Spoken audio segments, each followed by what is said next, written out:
Welcome to the historian's desk. If you were to walk through a field of Papaver somniferum in full bloom, you would see only beauty, delicate petals of blushing pink and bruised purple. Fluttering in the breeze, it looks innocent.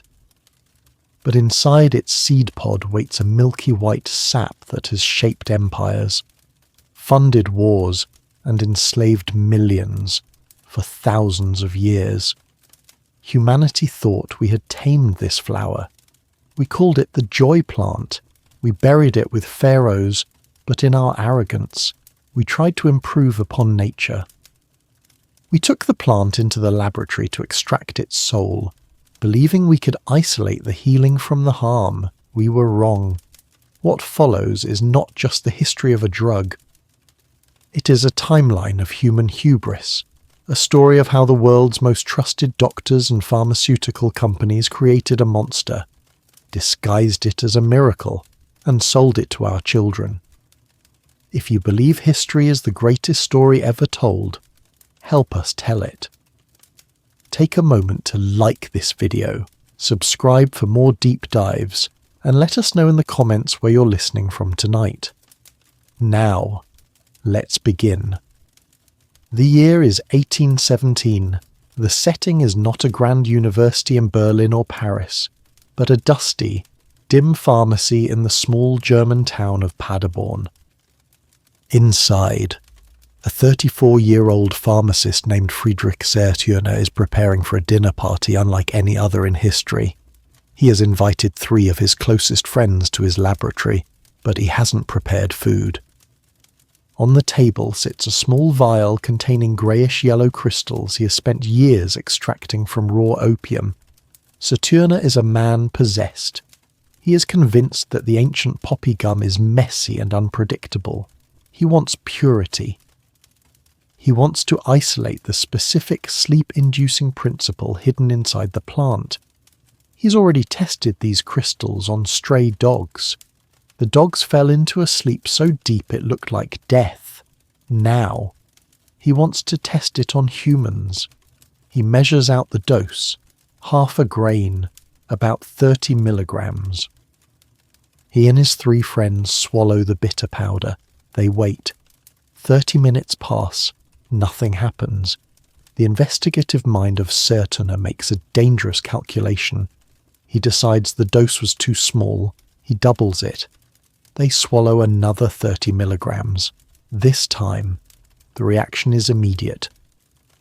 A heavy, leaden warmth floods their limbs, their thoughts slow to a crawl.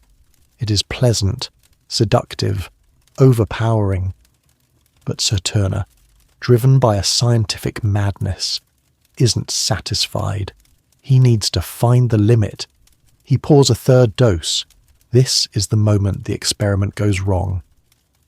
The pleasant heaviness turns into a crushing weight. Nausea hits them like a physical blow. Their faces go pale.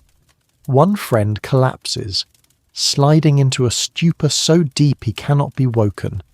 Zerturner himself is fighting to stay conscious, his vision blurring, his heart rate slowing. He realizes, through the fog, that he has poisoned them all. They are minutes away from respiratory failure. With his last ounce of strength, he forces vinegar down their throats, a desperate emetic to induce vomiting. It works. They purge the poison. They survive, groggy and terrified, but alive. Zerturner had succeeded. He named his crystals morphe, after the Greek god of dreams. We know it today as morphine. The scientific community hailed it as a revolution. Finally, doctors had a weapon against pain that was pure, consistent, and 10 times stronger than raw opium. It transformed surgery from a torture session into a survivable procedure. But the miracle of morphine had a dark twin, decades later, during the American Civil War. This miracle was deployed on an industrial scale. Union surgeons, overwhelmed by screaming men with shattered bones, injected morphine by the gallon. It saved them from shock. But when the guns fell silent in 1865, the soldiers didn't stop shaking. They returned home with missing limbs and a new, mysterious hunger. They were haunted by a deep, gnawing craving for the needle. It became known as the soldier's disease. America's heroes were turning into America's first junkies. The medical world was horrified. They had solved pain, only to create addiction, and so the race began again. The world's top chemists went back to the lab with a new objective: find a drug as powerful as morphine, but safe. A drug that could kill pain without enslaving the soul. By the end of the 19th century, a rising pharmaceutical giant in Germany believed they had found it. They were about to release a medicine so perfect, they recommended it for children. They called it heroin. The year is 1898.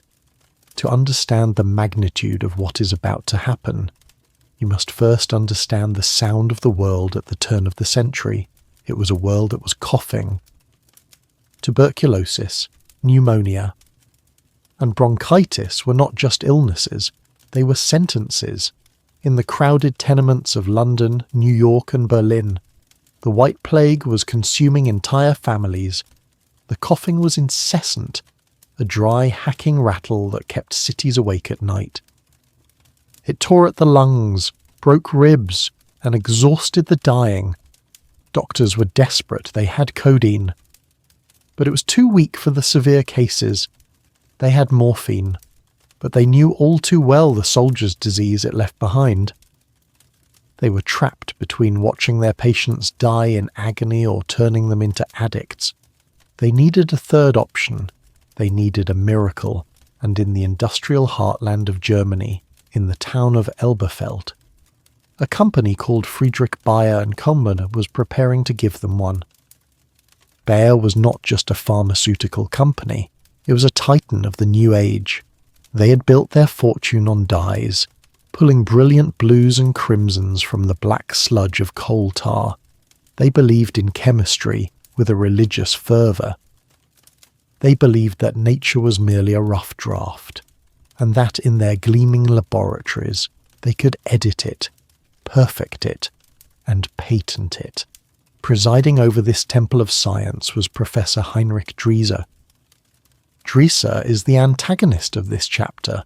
Though he would have described himself as a saviour, he was the head of Bayer's pharmacology lab, a man of immense intellect and even greater arrogance.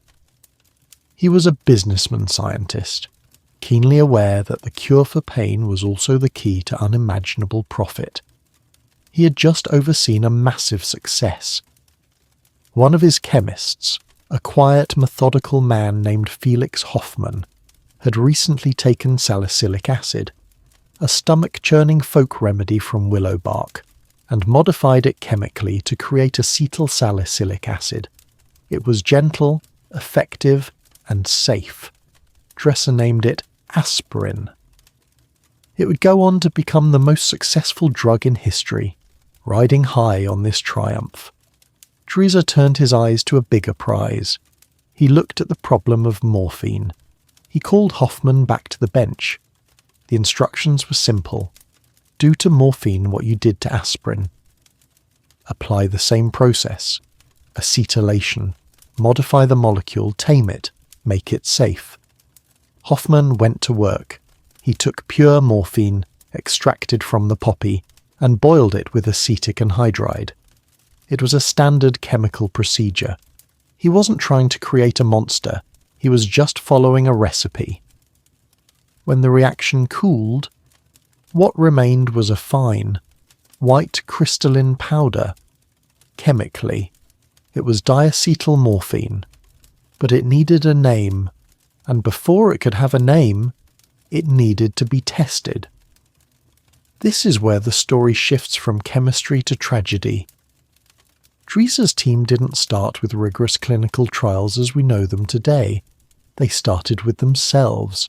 They tested it on rabbits and frogs, seeing that it powerfully suppressed breathing, exactly what was needed to stop a cough.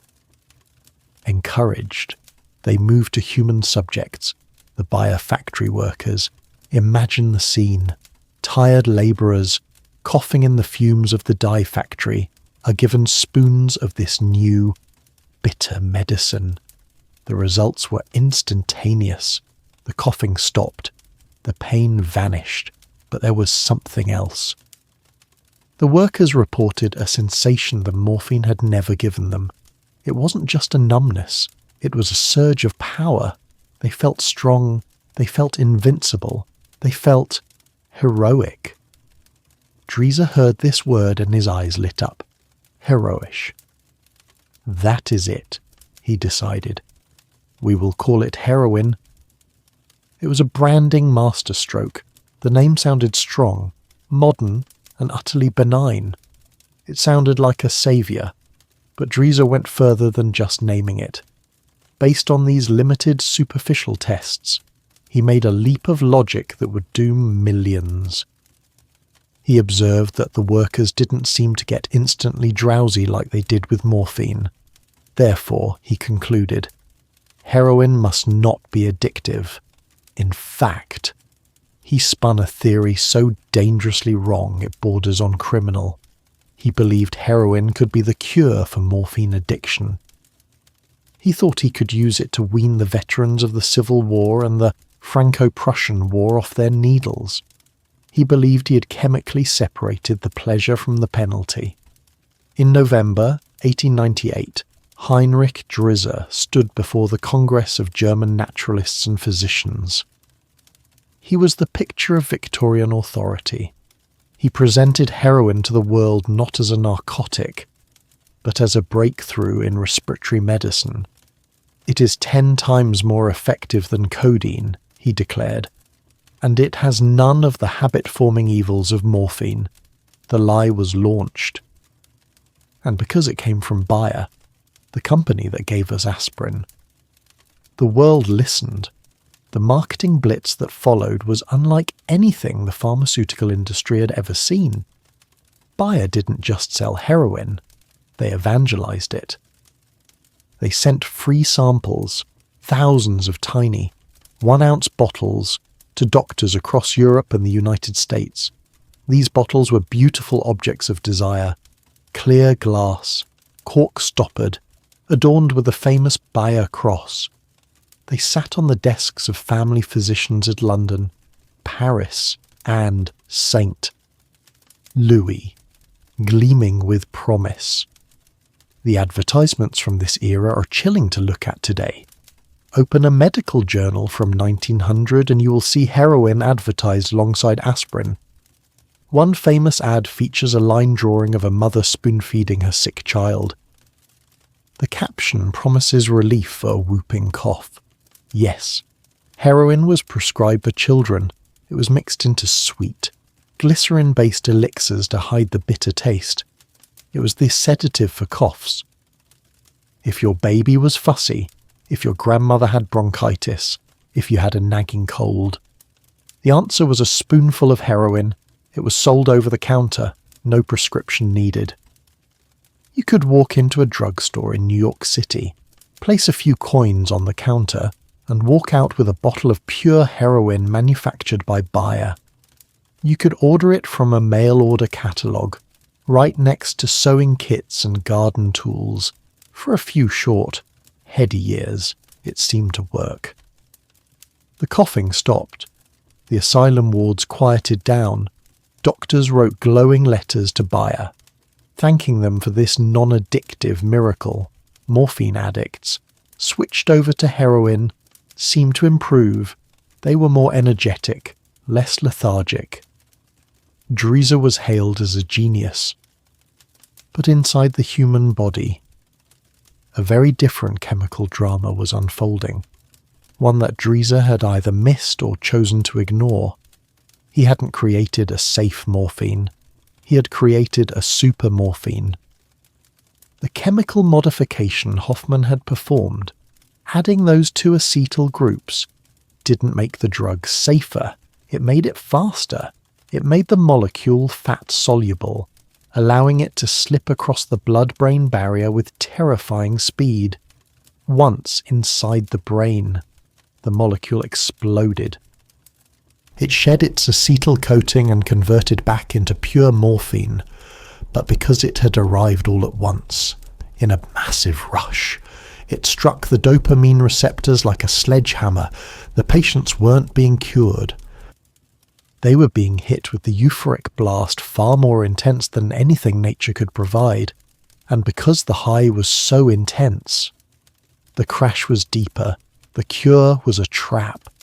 In the nurseries and bedrooms of the civilized world, the silence wasn't the silence of healing. It was the silence of the nod. The heroic feeling was the first stage of a dependency that would soon turn the cough syrup into a shackle. Heinrich Drieser had wanted to be a hero instead. He had just become the architect of the 20th century's first great drug plague. And the first cracks in the facade were about to appear, not in the laboratory, but in the letters from worried doctors who noticed that their patients, the ones taking the non-addictive cough syrup, were starting to behave very strangely when the bottle ran dry. The year is 1910. The party is over, for a decade. The world had lived in a state of chemically induced optimism. Heroin was the golden child of medicine. It was in cough syrup. It was in pills. It was in the bloodstream of millions. Bayer was counting its profits. But down on the ground, in the quiet, sterile rooms of family clinics from Philadelphia to Paris, the doctors were starting to sweat. They were noticing a pattern, a disturbing, rhythmic anomaly in their patients. It began as a whisper in the medical journals, a letter here, a footnote there. A physician in Philadelphia wrote a short, puzzled note to his colleagues. "My tuberculosis patients," he observed, "seem to require ever-increasing doses to achieve the same relief. A pharmacist in Boston noticed something stranger. Respectable citizens, bank clerks, school teachers, grandmothers were returning for their cough elixir with a frequency that defied medical logic. Their colds seemed to last for months, and if the pharmacy was out of stock, these polite, well-dressed people didn't just get annoyed, they panicked. They became pale, agitated, trembling ghosts of themselves. In France, doctors who had enthusiastically switched their morphine addicts to heroin realized they had made a catastrophic miscalculation. Their patients stopped using morphine. Yes, but they clung to the new cure with a ferocity that was terrifying. They weren't cured. They were enslaved by a new master, one far crueler than the old one. They even gave this new condition a name, heroinism. Bayer fought back. Of course, like a cornered animal, they denied everything. They claimed these were isolated incidents, the result of improper use or weak constitutions.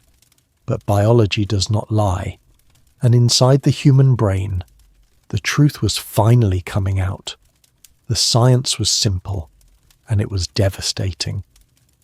Heinrich Drieser thought he had created a shield against pain. In reality, he had built a Trojan horse. Remember that chemical modification? The two acetyl groups attached to the morphine molecule, they were the key. They acted like a grease, allowing the heroin molecule to slide through the blood-brain barrier with terrifying speed, much faster than ordinary morphine, but once inside the brain. The disguise fell off. The body's enzymes stripped away the acetyl groups, converting the heroin back into morphine. The user wasn't experiencing a new, safe drug. They were experiencing a massive, concentrated explosion of morphine, delivered all at once, directly to the pleasure centers of the brain. It was a biochemical ambush. The brain, overwhelmed by this flood of dopamine, panicked. It tried to protect itself. It dulled its own receptors. It stopped producing its own natural painkillers. And this is where the trap snapped shut when the drug wore off. The user wasn't just back to normal, they were in a deficit. Their body, now stripped of its natural defences, screamed for the only thing that could make it feel whole again. The result was a physical horror show that doctors watched with helpless fascination. They called it withdrawal. Imagine a patient, let's call her Clara, a young mother who started taking heroin for a lingering cough after childbirth. When she tries to stop, the cure turns on her. First comes the yawning, uncontrollable, jaw-cracking yawning, then the tears. Her eyes stream constantly, her nose runs. She begins to sweat profusely, soaking her clothes, yet she is freezing. Her skin breaks out in goose flesh, bumpy, cold, and pale from this specific symptom, the goosebumps resembling the skin of a plucked bird. Street language gave us a phrase that chills the blood to this day: cold turkey. But the cold turkey was just the beginning. Then came the pain, muscle cramps that felt like bones were breaking, violent vomiting, diarrhea, insomnia so severe it felt like madness, a crushing, suicidal anxiety. The doctors realised with horror that this non-addictive cure was actually 2 to 3 times more potent than morphine, and the addiction it created was a fortress that seemed impossible to breach. By 1905, the American Medical Association had seen enough. They struck heroin from their list of approved medicines. The medical community, feeling betrayed and guilty, began to turn its back on the drug. But it was too late. The bottle was open. And you cannot put the genie back in the bottle, especially when the genie feels this good. As respectable doctors stopped prescribing it, the drug didn't disappear. It migrated. It slipped out of the pharmacy and into the shadows. A new class of user emerged, not the patient, but the pleasure seeker. In the United States, a moral panic began to rise. Newspapers, hungry for scandal, painted the heroin user not as a victim of bad medicine, but as a dope fiend, a deviant, a criminal, a threat to the nation's soul. Enter the government. In 1914, the United States Congress passed the Harrison Narcotics Tax Act. On paper, it looked like a boring piece of tax legislation. It required anyone dealing in opiates to register and pay a tax. But hidden inside the legal language was a weapon. The law stated that doctors could prescribe narcotics only in the course of their professional practice. It sounded reasonable, but the Treasury Department, tasked with enforcing the law, interpreted it with ruthless brutality. They decided that prescribing heroin to an addict to maintain their habit was not legitimate professional practice. Overnight, addiction became a crime. Doctors who tried to help their patients, who tried to wean them off slowly or maintain them on stable doses, were arrested. They were dragged out of their offices in handcuffs. Thousands of physicians were prosecuted. Terrified for their licenses and their liberty, American doctors did the only thing they could. They abandoned their patients. They closed their doors.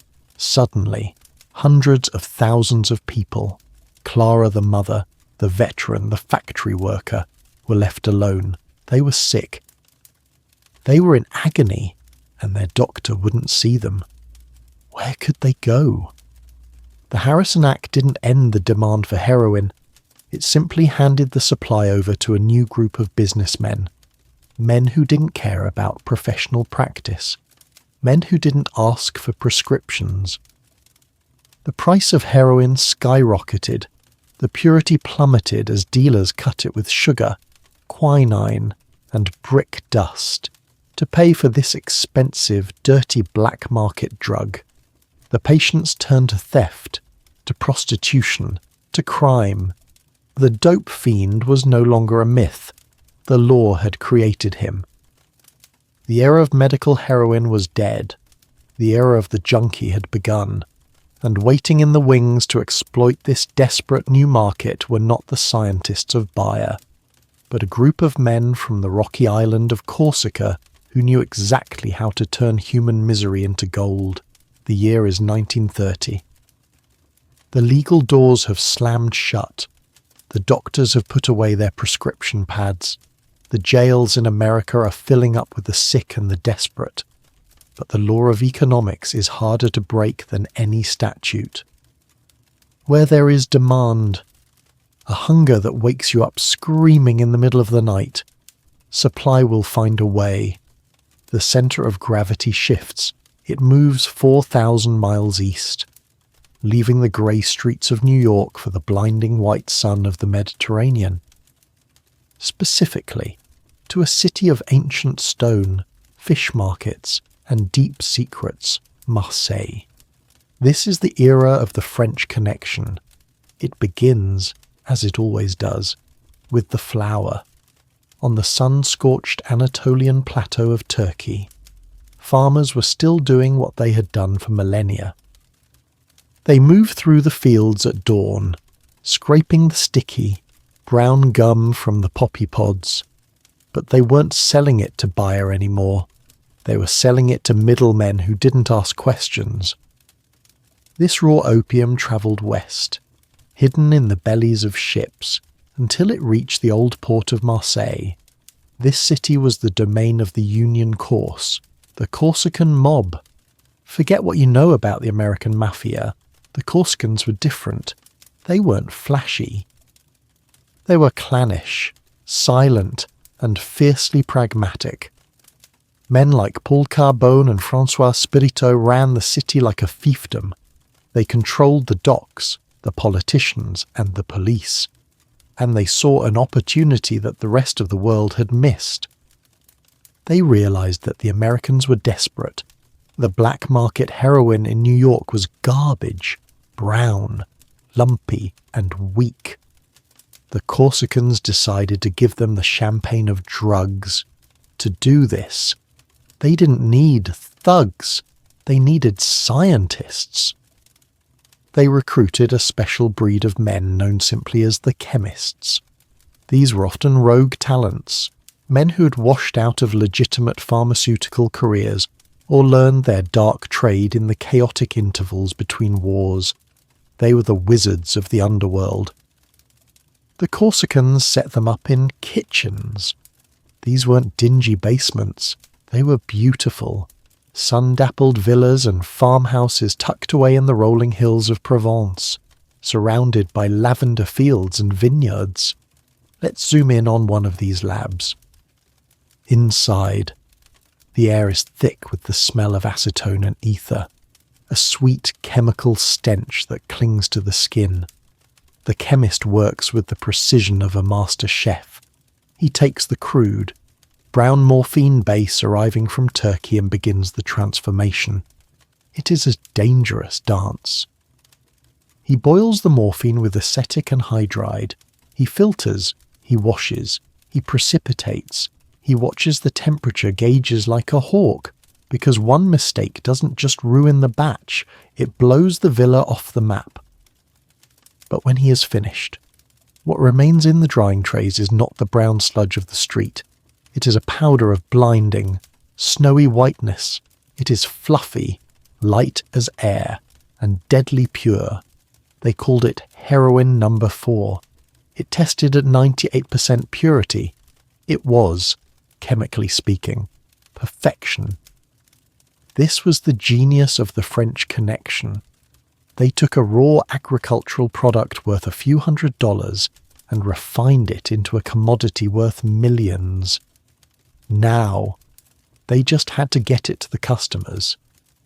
The logistics of this operation were a masterpiece of criminal engineering.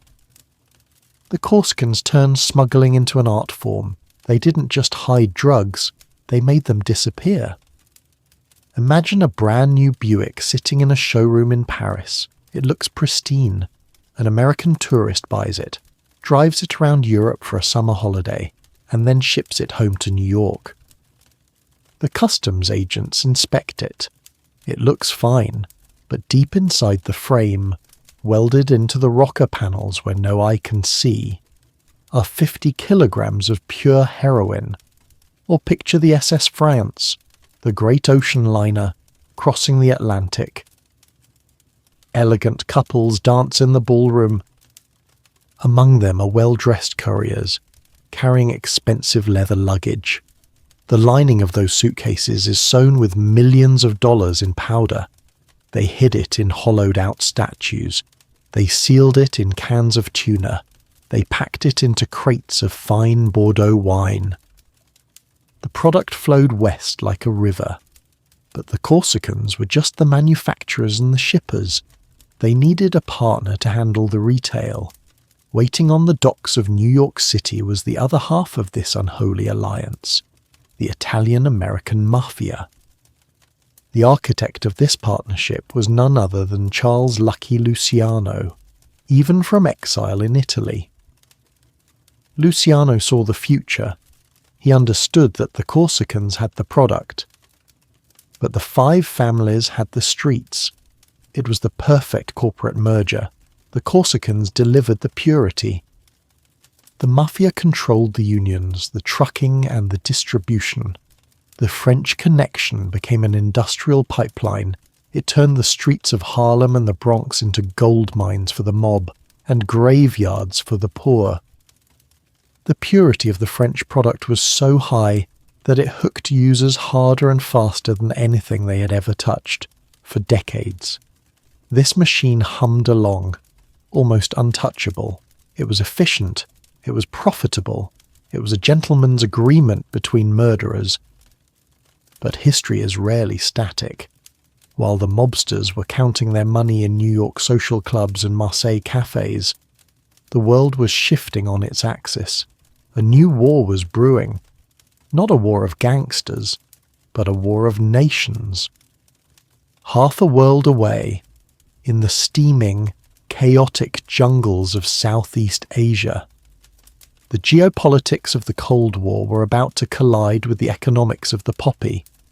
The French connection was about to be challenged by something much messier, much cheaper, and infinitely more tragic. The boys from America were heading to Vietnam, and waiting for them in the dense green foliage wasn't just the Viet Cong, it was a dragon. The year is 1968. The clean lines of the French connection are about to get tangled in the vines of the jungle.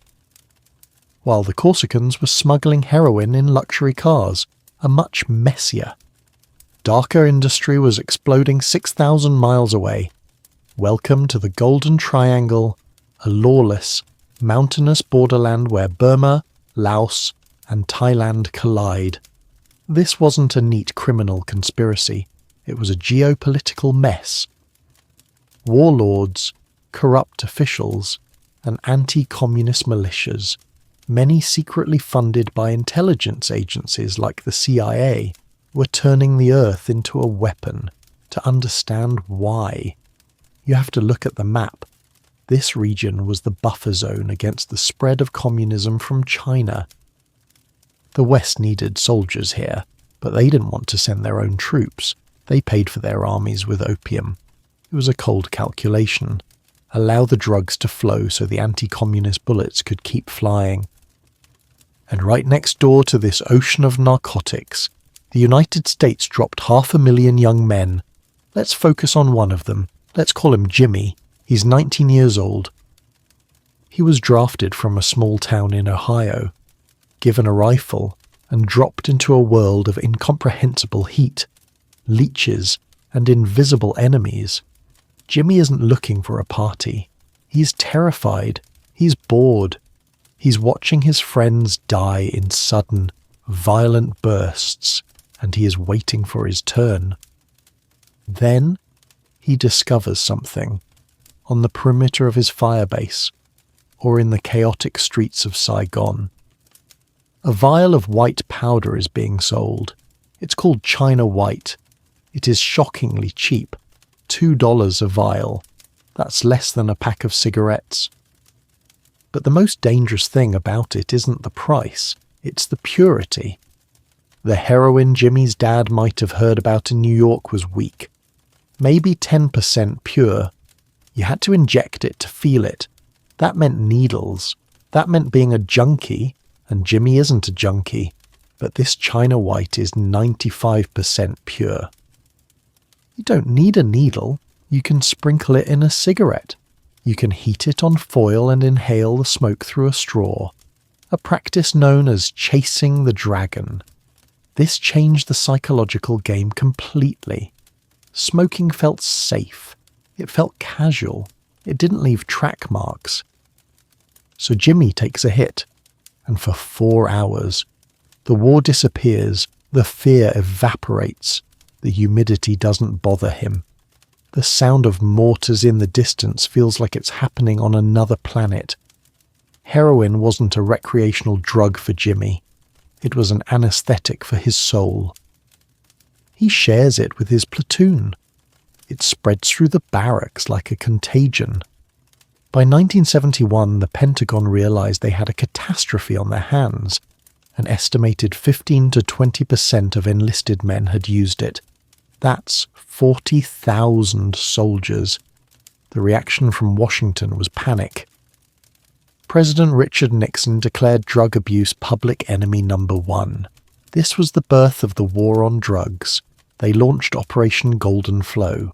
It sounds military, but it was humiliating.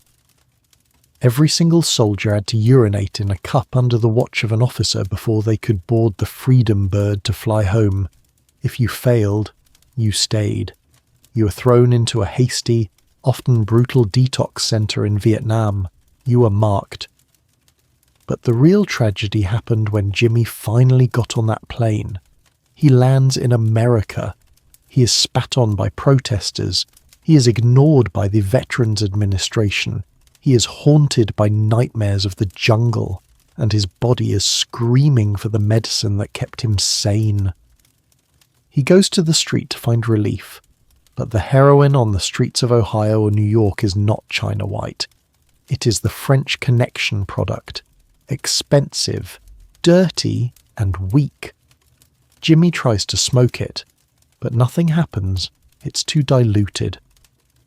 To get the relief his body demands, he faces a terrible choice. He has to pick up the needle in that moment. The trap snaps shut. The 19-year-old conscript who just wanted to survive his tour of duty is transformed, in the eyes of his country, into a dirty street addict. The war created the wound, the drug numbed it, and the peace turned them into criminals. But while the veterans were fighting their private battles at home, a new breed of predator was rising in the inner cities. They saw these desperate men not as victims, but as customers. In the crumbling neighborhoods of Harlem, a man named Nicky Barnes was about to prove that you didn't need to be Italian or Corsican to become a king. The year is 1975. America is waking up with a hangover. The war in Vietnam is over, but the war at home is just beginning. New York City is broke. It is crumbling. The Bronx is burning. The middle class, white and black alike, has fled to the suburbs, leaving behind a hollowed-out urban core of shuttered factories and abandoned tenements. In this vacuum of hope, heroin found its kingdom. But the kings of this new era didn't look like the Corsican smugglers or the Italian dons of the past. They didn't wear fedoras. They wore custom-tailored suits, drove Maseratis, and understood the principles of American capitalism better than most Wall Street bankers. Enter Leroy Nicky Barnes. Barnes wasn't just a drug dealer. He was an institution, operating out of Harlem. He looked at the chaos of the street and saw inefficiency. The Italian mafia still controlled the wholesale supply, acting as the gatekeepers for the French Connection heroin. But the street distribution was messy, violent, and disorganized. Barnes decided to fix it. He didn't just build a gang, he built a corporation. He formed the Council. It was a board of directors comprised of the 7 biggest drug traffickers in Harlem. They met regularly, not in back alleys, but in conference rooms. They pooled their resources. They shared intelligence on police activity. They set prices. They managed legal defense funds. And, with brutal efficiency, they eliminated anyone who refused to play by their rules. They were the Fortune 500 of the ghetto. Barnes understood something crucial. In a crowded market, you need a brand. Before Barnes, heroin was sold in anonymous glassine envelopes. You didn't know if you were buying quality powder or baking soda. Barnes changed that. He brought quality control to the street corner. Dealers began to stamp their bags with logos and brand names. These weren't subtle, they were aggressive. Nihilistic marketing pitches.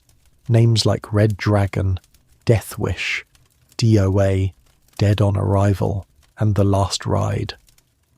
Think about the psychology of that for a moment. In any other industry, a product named Death Wish would be a warning. In the heroin economy, it was a promise. It signaled potency. It signaled that this bag was strong enough to kill you. And for a user whose tolerance had skyrocketed, like those returning veterans from Vietnam, the possibility of death wasn't a deterrent. It was the selling point. If a junkie overdosed and died on a specific corner, the line for that dealer didn't disappear. It got longer. Death was the ultimate 5-star review. Barnes became the face of this dark success. He was flamboyant, charismatic, and seemingly invincible. He walked the streets of Harlem like a feudal lord, handing out turkeys at Thanksgiving while his product destroyed the families who ate them. But arrogance is a dangerous drug. In 1977, Barnes made a mistake that no Italian don would ever make. He courted the spotlight. He posed for the cover of the New York Times magazine. The image is legendary. Barnes is wearing a pristine suit and a red, white, and blue tie. He looks defiant, almost presidential, and the headline screamed, "Mr. Untouchable." It was a slap in the face to the entire American justice system. It was said that President Jimmy Carter saw the magazine in the White House and was so enraged he ordered the Department of Justice to prosecute Barnes to the fullest extent of the law. The untouchable king had painted a target on his own back. Barnes was eventually taken down, betrayed by a member of his own council. He was sentenced to life in prison without parole. The king was dethroned. But here is the tragedy. It didn't matter. By the time Barnes went to jail, the damage was done. The ecosystem he helped industrialize was self-sustaining. The heroin economy had become the only economy that worked in these neighborhoods. It created a cycle of destruction that ate entire communities alive. Addicts, desperate for the $50 or $100 a day needed to feed their habit, turned to theft. They stripped the copper wiring from abandoned buildings. They broke into cars. They robbed their own mothers. Abandoned buildings became shooting galleries, hellish, squalid spaces where users gathered to inject, hiding from the world and from themselves. And the children born into this era saw the nodding addict on the corner not as a monster, but as a fixture of daily life. The trauma was becoming intergenerational. When Barnes fell, the supply didn't stop. The French Connection was finally dismantled in the late 70s. Yes, but the river of white powder didn't dry up. It just changed its source. While the police were celebrating the arrest of the Harlem kingpins, a new set of rulers was consolidating power on the other side of the planet. They weren't wearing suits in New York boardrooms. They were wearing fatigues in the misty mountains of Southeast Asia. and they commanded armies that made the council look like a neighborhood watch. The Golden Triangle was open for business, and a warlord named Khun Sa was preparing to flood the world. The year is 1980. While American police were busy chasing dealers on the streets of New York, the real engine of the heroin trade was humming undisturbed, half a world away. Welcome to the Golden Triangle. Picture a landscape of breathtaking beauty, misty, blue-green mountains where the borders of Burma, Laos, and Thailand collide. It is a place of deep valleys and jagged peaks, accessible only by mule train or helicopter. To a tourist, it looks like paradise. To a trafficker, it is a fortress. For centuries, the hill tribes of this region grew the poppy as a cash crop and a folk medicine. It was a quiet agricultural tradition. But history has a way of corrupting everything it touches. The industrialization of this garden didn't begin with criminals. It began with soldiers. Specifically, the lost army of the Kuomintang. When Mao Zedong's communists took over China in 1949, thousands of defeated nationalist soldiers fled south into these mountains. These were the Kuomintang KMT. They were America's allies during World War II. Now stranded in the jungle, forgotten by history, they were cut off. They had no food, no supplies, and no funding. But they had guns, and they saw the poppies. They realized that the sticky gum inside those flowers was the only currency the world would always accept. So, they enslaved the farmers, they taxed the harvest, and they built the first organized supply chain, moving raw opium on mule caravans hundreds of animals long, snaking through the jungle passes toward Thailand. And here is the dirty secret of the Cold War. Intelligence agencies, desperate for allies against communism, looked at these drug-running militias and saw freedom fighters, the CIA, through its proprietary airline Air America, flew into these remote airstrips to drop off guns, ammunition, and rice. The mission was to keep these militias loyal to the West, to use them as a shield against the Red Wave. But planes are expensive to fly empty, and reports from the era suggest a pragmatic arrangement. The planes that brought the guns in often flew out carrying the warlords' opium. It was a perfect, closed loop. The drugs paid for the war. This geopolitical cover allowed the Golden Triangle to explode. But the KMT were eventually replaced by a man who didn't care about ideologies. He only cared about power. His name was Chang Chi-fu, but the world would come to know him by his nom de guerre, Khun Sa. If Nicky Barnes was the CEO of Harlem, Khun Sa was the emperor of the jungle. He was half Chinese, half Shan, and he styled himself not as a drug lord, but as a revolutionary fighting for the independence of the Shan people. "I am not a smuggler," he would tell journalists.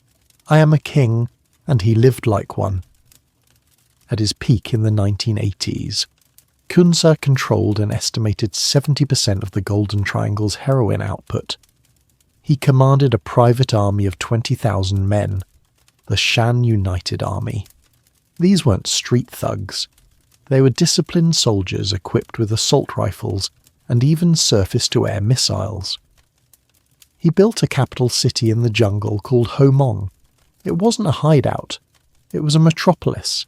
It had paved roads, schools, a hospital, hydroelectric power, and incredibly, a hotel that visitors jokingly called the Holiday Inn for the international brokers who came to buy his product. Khun Sa held press conferences. He sat on a throne-like chair, surrounded by bodyguards, lecturing the West. He even made a staggering offer to the United States government.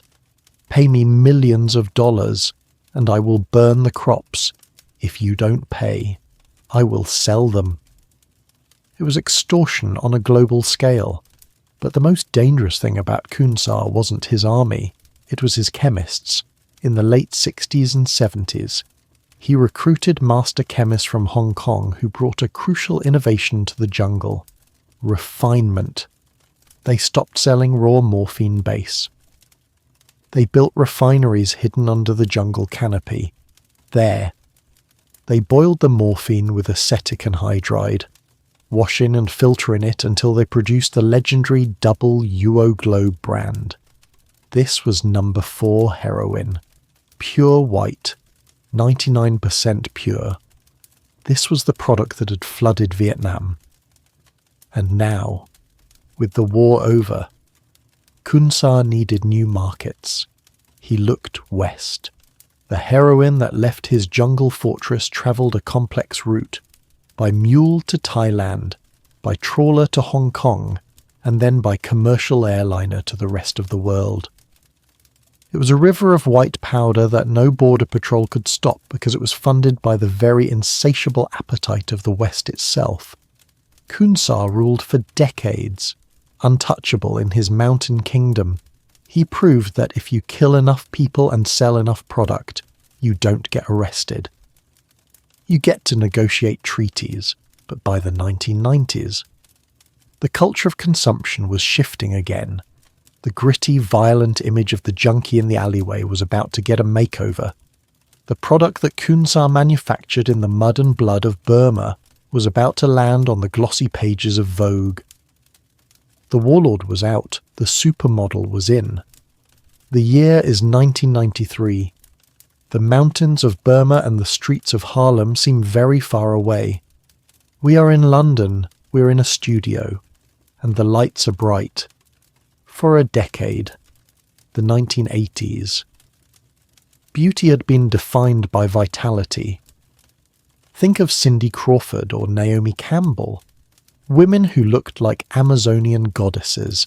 They were athletic, glowing, and powerful. But the 90s brought a different mood. The music slowed down. Nirvana and Pearl Jam replaced the hairbands. A cynical, weary ennui settled over the culture. And in the perverse logic of high fashion, health was suddenly out of style. Sickness was in. This was the era of heroin chic. It wasn't an official marketing term. No brand would dare print it on a label. But it was the undeniable reality staring back from every billboard. The models stopped looking like goddesses and started looking like victims. They were skeletal. Their skin was translucent, pale as parchment. Their eyes were ringed with dark, bruised circles, and most importantly, they had the stare, a vacant, glazed-over look of total detachment. It was the look of a human being whose soul has left the room. It was the look of an overdose waiting to happen, and the fashion industry sold it as the pinnacle of cool. The face of this movement was a waif-like teenager from Croydon named Kate Moss. Her 1993 shoot for Vogue, photographed by Corinne Day in a gritty apartment, stripped away the glamour. Moss looked fragile, ungroomed, and impossibly thin. To the critics, she looked like a junkie. To the designers, she was a muse. Calvin Klein plastered billboards with black and white images of hollow-cheeked youth. The clothes were drab, oversized, hanging off bony frames like rags. It was a dangerous fantasy. The industry was glamorizing the symptoms of a terminal illness. They stripped away the vomit, the abscesses, the desperate crime, and the agony of withdrawal. They kept only the aesthetic of wasting away. They packaged despair as a luxury good. But for the people behind the camera, it wasn't a costume. It was real life. Enter Davide Sorrenti. David was a 20-year-old Italian photographer living in New York. He was brilliant, handsome, and the prodigy of a famous fashion family. He didn't just document the heroin chic look, he lived it. His photos were raw, messy, and disturbingly intimate because he was shooting his friends, his lovers, and his own descent. Davide had a blood condition, thalassemia. That meant he needed to be careful with his health. Instead, he fell in love with heroin. For the fashion world. His photos were edgy, they were authentic, but biology doesn't care about art. In February 1997, the photo shoot ended.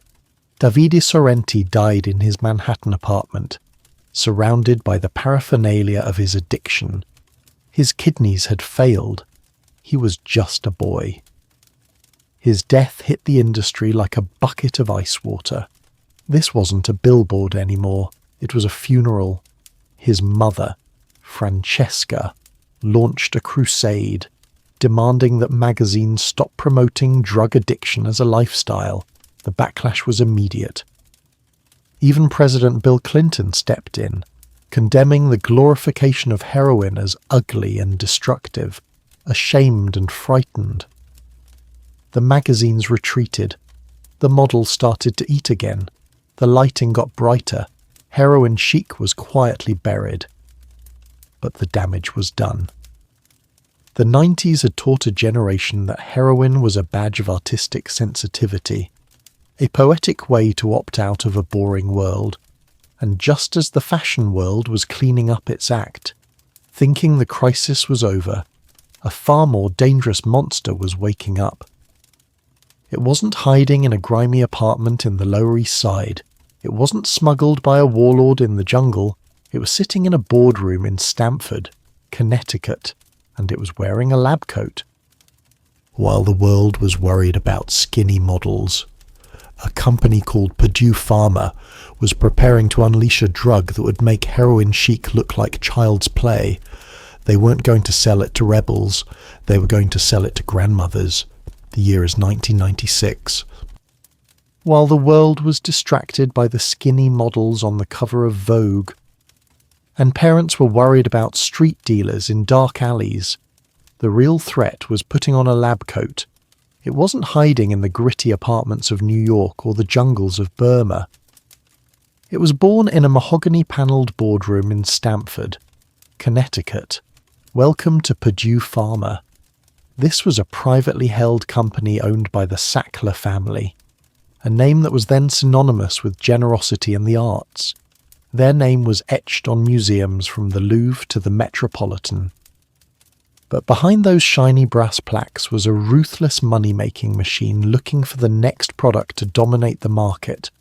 They found it in the poppy, but this time, they didn't call it a drug. They called it the solution to pain.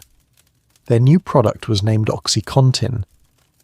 Its active ingredient was oxycodone, a semi-synthetic opioid that had existed for decades, twice as potent as morphine and a close chemical cousin to heroin.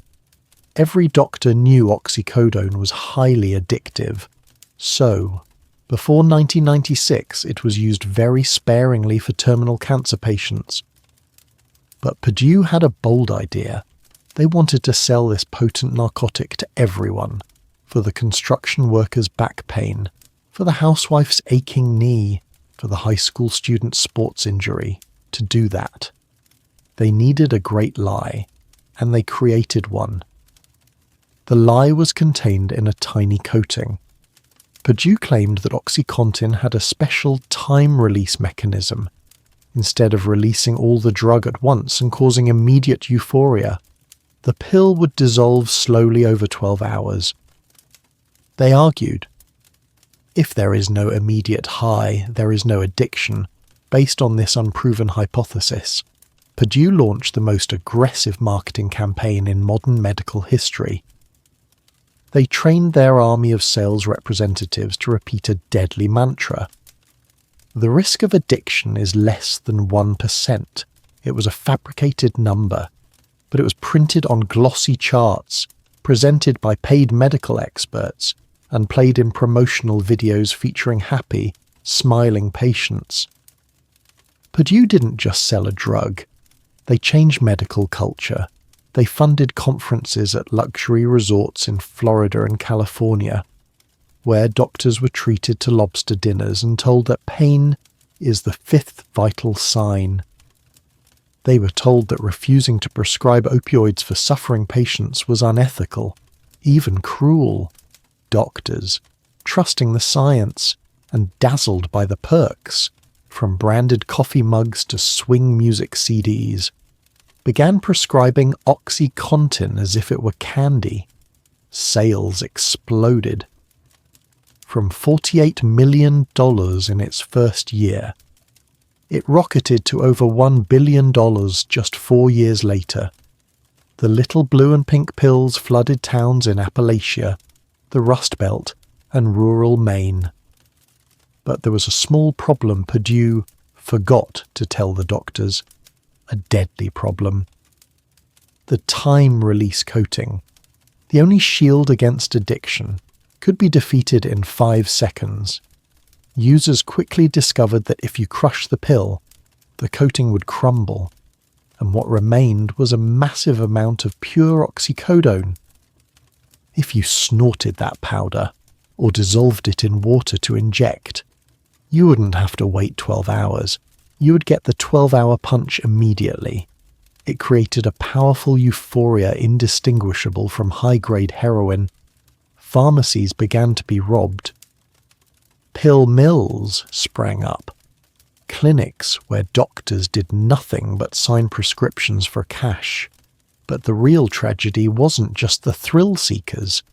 The tragedy lay with the genuine patients, the 40-year-old mother with back pain, or the miner with aching joints. They took the pills as prescribed. But Purdue's 12-hour mechanism often didn't work, for many. The drug wore off after 8 hours. For the remaining 4 hours, they went into painful withdrawal. They went back to the doctor, begging for higher doses, and Purdue? They invented a grotesque concept called pseudo-addiction. They told doctors, if a patient demands more drugs, that's not addiction, that's just undertreated pain. Prescribe them more, and so millions of Americans were turned into legal addicts. Their bodies became completely dependent on the pill. Then the inevitable happened. The supply was cut off. Maybe insurance refused to pay. Maybe the doctor got arrested or developed a conscience. Or simply, the black market price became too high.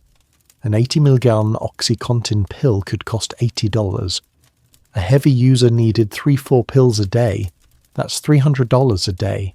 No one could sustain that for long. Imagine you are a high school student who broke his leg playing football, now shaking and vomiting from withdrawal, without a penny in your pocket. What do?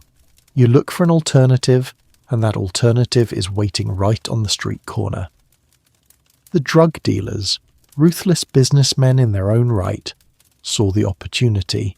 They realized that OxyContin was basically just heroin in a medical wrapper.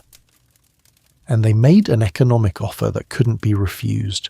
Why pay $80 for a pill when you can buy a bag of heroin with the exact same effect for just $10?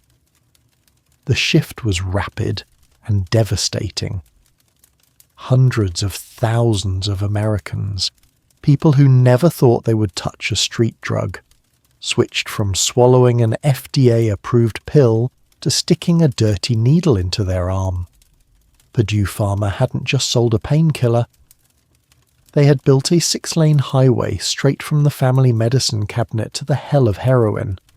And as this new wave of users, people with incredibly high tolerances from high-dose OxyContin, spilled onto the streets looking for something stronger, the global market trembled.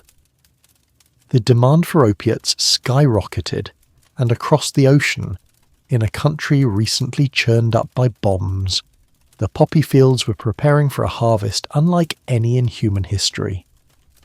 The war on terror was about to become the biggest sponsor of the war on drugs. The year is 2001. The dust has barely settled in lower Manhattan. The United States military arrives in Afghanistan with a righteous fury. The mission is clear: destroy Al-Qaeda, topple the Taliban, and build a democracy from the rubble. Operation Enduring Freedom.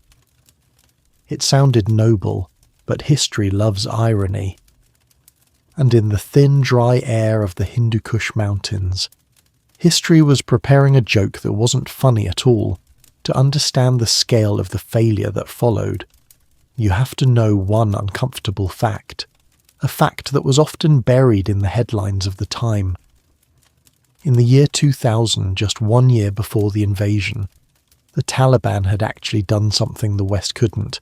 In a display of brutal authoritarian power, they declared the opium poppy un-Islamic. They banned it. They enforced this ban with the barrel of a gun. Fields were ploughed under. Farmers were whipped, and it worked. In a single growing season, the world's supply of opium plummeted by 90%. The heroin taps in Europe and Russia began to run dry. Then, the Americans arrived. The Taliban regime fell in weeks, and the poppy ban fell with them. Why? Because the US military faced a dilemma: to hunt terrorists in a country of tribal loyalties and jagged mountains. They needed friends. They needed the warlords, the Northern Alliance and local tribal leaders who knew the terrain. The problem was, these warlords were the very men who controlled the regional drug trade. So, a quiet, unspoken deal was struck in the dust of Kandahar. A devil's bargain. The CIA and the Special Forces would look the other way on the poppy fields, and in exchange, the warlords would help them hunt bin Laden. "We're here to fight terrorism, not drugs," was the mantra. It seemed pragmatic at the time, but it was a catastrophic miscalculation. With the Taliban gone and the Americans looking the other way, the farmers returned to the fields, and they planted like never before. You have to understand the economics of the Afghan farmer. He isn't a criminal mastermind. He is a man trying to feed his family in a land without water or electricity. He could grow wheat, sure, but wheat is heavy, it rots, and it sells for pennies. The poppy, it is drought-resistant. It stores forever. And the buyers come directly to your farm, paying cash up front, often providing seeds and fertilizer on credit. A hectare of opium earns 10 times more than a hectare of wheat. For the farmer, it wasn't a choice, it was survival. By 2006, the fields of Helmand province were blooming in a sea of pink and white. It was beautiful, and it was deadly. Afghanistan wasn't just producing heroin again, it was drowning the world in it. By 2007, under the watchful eye of US drones, Afghanistan was producing 93% of the world's illicit opium. One impoverished province, Helmand, was producing more drugs than the entire country of Burma. But here is the twist. The Taliban, regrouping in the mountains as an insurgency, watched this happen, and they learned. They realized they didn't need to ban the poppy. They needed to monetize it. They evolved. They stopped being just religious zealots and started acting like the mafia. They offered protection to the farmers against government eradication teams. In exchange, they demanded a tax. They taxed the harvest. They taxed the labs that refined the opium into morphine base. They taxed the trucks that carried the heroin to the Iranian border. A 10% tax here. A 20% tax there. It added up to hundreds of millions of dollars a year. The war on terror had become a snake eating its own tail. The money from the poppy fields bought the AK-47s, the rocket-propelled grenades, and the IED components that were killing American soldiers. We were fighting an enemy funded by the very crop we refused to destroy. The heroin flowed out of Afghanistan like a torrent. It moved west along the Balkan route, through Iran, Turkey, and into the veins of Europe. It moved north into Russia, creating an epidemic of HIV and addiction that devastated a generation of Russian youth. Purity levels in London and Berlin skyrocketed to 60%.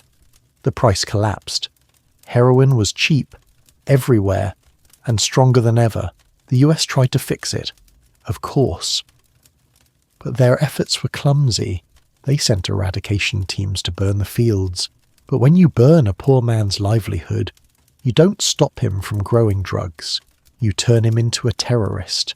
Every burnt field created a new recruit for the Taliban. They tried to convince farmers to grow saffron or pomegranates, but without roads to get them to market, the fruit just rotted in the sun. Afghanistan became the world's first true narco-state, a nation where the economy, the insurgency, and the government were all addicted to the flower. And while the world was drowning in cheap Afghan heroin, and Americans were getting hooked on Purdue's pills, a silent revolution was happening in the laboratories of the underworld. The drug lords looked at the poppy fields, at the reliance on weather, on farmers, on clumsy smuggling routes, and they saw inefficiency. They asked a terrifying question. Why rely on nature at all? Why wait for a flower to bloom when you can just cook? The age of agriculture was ending. The age of synthetic terror was about to begin. The year's 2013. The heroin market is about to undergo its iPhone moment, a technological leap so profound it renders the old ways obsolete for a century. If you wanted to be a drug lord, you had to be a farmer. You needed land in Mexico or Afghanistan.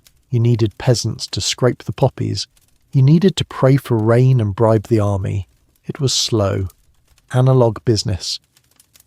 But the new generation of cartel bosses, specifically the Sinaloa cartel and the rising, hyper-violent Jalisco New Generation Cartel CJNG, looked at this business model and saw a flaw. Why wait for a flower to grow when you can just mix chemicals in a bucket? They found the answer in a dusty patent from 1959. It belonged to a brilliant Belgian chemist named Paul Janssen. He had synthesized a synthetic opioid intended to be a powerful anesthetic for surgery. He called it fentanyl. It was a medical marvel. 50 times stronger than heroin, 100 times stronger than morphine. For cancer patients in agony, it was a godsend. For the cartels, it was the ultimate killer app. The economics were irresistible. To produce a kilogram of heroin requires acres of poppies, months of labor, and complex processing. It costs about $5,000 to make. To produce a kilogram of fentanyl, you don't need a farm. You just need a lab and some precursor chemicals. The cost, maybe a few $1,000s. But here is the terrifying math. Because fentanyl is 50 times more potent. That single kilogram can be cut and diluted to create the equivalent of 50 kilograms of street-level product. The profit margin wasn't just high, it was astronomical. A $5,000 investment could yield millions on the street. The supply chain changed overnight. The cartels stopped looking at the weather reports in the mountains. They started looking at shipping manifests from China. Vast quantities of precursor chemicals, legally produced in Chinese factories, were shipped to Mexico, labeled as industrial solvents or pigments from the ports. They were trucked to super labs hidden in the deserts or jungles. Inside these labs, there were no farmers. Only cooks in hazmat suits, stirring vats of poison. The smuggling game changed too. Heroin is bulky. It smells. You have to hide it in tires or tunnels. Fentanyl. It is so potent that a package the size of a sweetener packet can get 1,000 people high. You don't need a tunnel. You can mail it in an envelope. But how do you sell a drug that is so strong it kills instantly? You lie. The cartels began to use fentanyl as a booster, They mixed it into the heroin supply to make weak products seem strong. The users on the street didn't know. They bought their usual bag, injected their usual dose, and died before the needle left their arm. This was the hot bag phenomenon. A user would feel the rush, and then silence. Their breathing would stop. Their lips would turn blue. Why? Because the margin for error with fentanyl is non-existent.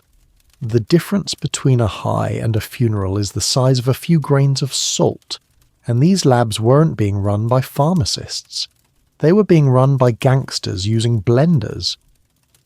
If the mix was slightly off, everyone who bought from that batch died. But the cartels didn't stop at heroin. They realized they could reach a whole new market. People who would never touch a needle, they bought pill presses. Industrial machines capable of punching out thousands of tablets an hour. They took fentanyl powder, mixed it with filler, and dyed it blue. They stamped it with M30 or Xanax. They made them look exactly like the OxyContin or Percocet pills you get from a pharmacy. This was the Trojan horse in its final, deadliest form. A teenager in Ohio, or a college student in California, buys a pill on Snapchat to help them study or sleep. They think it's a pharmaceutical. They think it's safe. They swallow it, and 20 minutes later, their heart stops. They aren't overdosing in the traditional sense. They are being poisoned. By 2017, the death toll in America had doubled. By 2021, it exceeded 70,000 a year. It was a chemical massacre. The poppy fields of Afghanistan, once the centre of the world's concern, had become almost irrelevant. The threat was no longer agricultural. It was industrial, and just when experts thought it couldn't get worse, the chemist in the labs decided to push the envelope one step further. They looked at fentanyl and said, "We can make it stronger." They went back to the archives and found something that wasn't designed for humans at all. It was designed to sedate elephants. The year is 2017. By this point, society felt like it had reached the absolute limit of tragedy. The death toll was skyrocketing, but at least we knew what we were fighting. We knew fentanyl was the worst it could get. We were wrong. While we were scrambling to understand fentanyl, the chemists of the underworld had already moved on. They had excavated a new basement in hell. As fentanyl became common, the cartels began looking for something even more compact to smuggle. They raided the archives of veterinary medicine and found a compound called carfentanil. This is not a drug for humans. It is a sedative designed for elephants. Let this number sink in. Carfentanil is 10,000 times more potent than morphine. It is 100 times stronger than fentanyl, a speck of dust. Literally a microscopic grain smaller than salt. If it floats into the air and you inhale it, or if it touches your skin, it can kill you instantly. When carfentanil began appearing on the streets, mixed into heroin or pressed into fake pills, even the most hardened addicts were terrified. Death was no longer a risk. It was a certainty. Police and paramedics began arriving at strange crime scenes. There was no blood. There was no violence. There was only absolute stillness. They found a man slumped over a steering wheel at a green light. They found a young couple collapsed on the bathroom floor of a gas station. They found entire groups of friends dead in a single room because they had all shared the same tainted batch. This is the invisible killer. It doesn't happen in the dark alleys of the 70s. It happens in suburban homes, behind closed doors. Morgues began to overflow. Coroners fell behind. America, and the world, was facing a silent chemical massacre.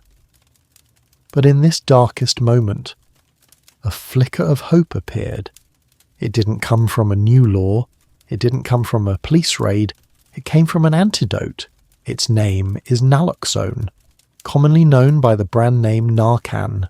If opioids are the lock, Narcan is the skeleton key, but it works with brutal force. When a person overdoses on heroin or fentanyl, the drug molecules bind tightly to receptors in the brainstem, commanding the lungs to stop breathing. The victim slips into an eternal sleep. Their lips turn blue, their heart stops. Narcan operates through biochemical violence. It has a stronger attraction to the brain's receptors than the drugs do. When sprayed into the nose, it rushes to the brain, rips the heroin molecules off the receptors, and takes their place. The result is shockingly fast, what doctors call the Lazarus effect. A person who is blue, breathless, seconds away from death, suddenly gasps, sitting up as if surfacing from the bottom of the ocean. They are alive. Narcan used to be a tool only for ER doctors, but as the fentanyl crisis accelerated, a harm reduction movement exploded. Activists, grieving mothers, and pragmatic doctors fought to put Narcan in the hands of everyone. Now, police officers carry it, librarians are trained to use it, and most importantly, it is distributed to drug users themselves and their families. Because the person most likely to save an addict's life is the friend using drugs next to them. This is a radical shift in thinking. We are no longer trying to punish or moralize. We're simply trying to keep people alive, because you cannot recover if you are dead. Narcan doesn't cure addiction, but it buys time, and sometimes, time is the only thing a human being needs to find their way back. But the final question remains, after all this suffering, after millions of deaths from Bayer to Pablo Escobar, from Purdue to fentanyl, have we learned anything? Or are we just waiting for the next miracle to restart the tragic cycle? So, we have reached the end of the journey. We began in the windswept poppy fields of the ancient Sumerians, travelled through the gleaming laboratories of 19th century Germany, hacked through the bomb-cratered jungles of Vietnam, and stopped in the deadly silence of a modern suburban bedroom. The history of heroin is, ultimately, a story of hubris. We thought we could outsmart nature. Friedrich Serturner thought he could separate pain from the poppy. Bayer thought they could bottle heroism.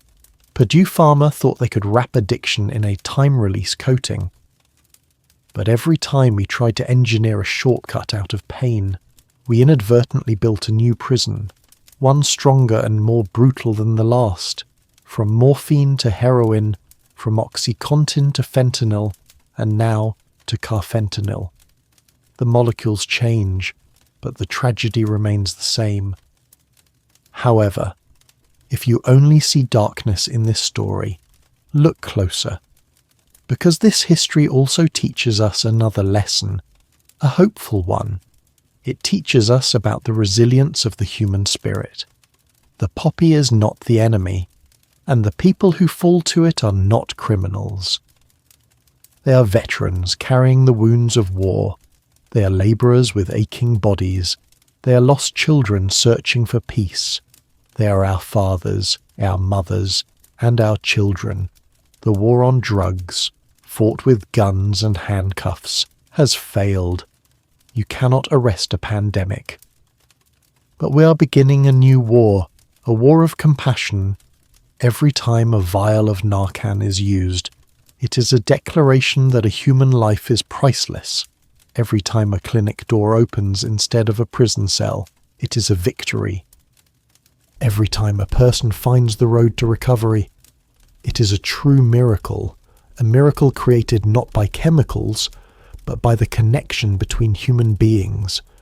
The molecule C24Sus23NO5 heroin will always exist. We cannot wipe it from the face of the earth, but we can choose how we face it.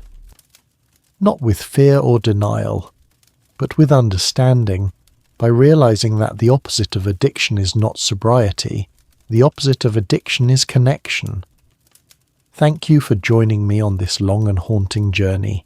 This isn't just history. For many of you watching, this is reality. If this story resonates with you, or if you have lost someone to this war, please don't stay silent. Share your story in the comments below. Let's build a memorial here. Not of shame, but of support. Because as we said, the opposite of addiction is connection. Take a moment to like this video to help these stories reach the people who need them most. Sleep well, and I'll see you for the next chapter of history on the historian's desk.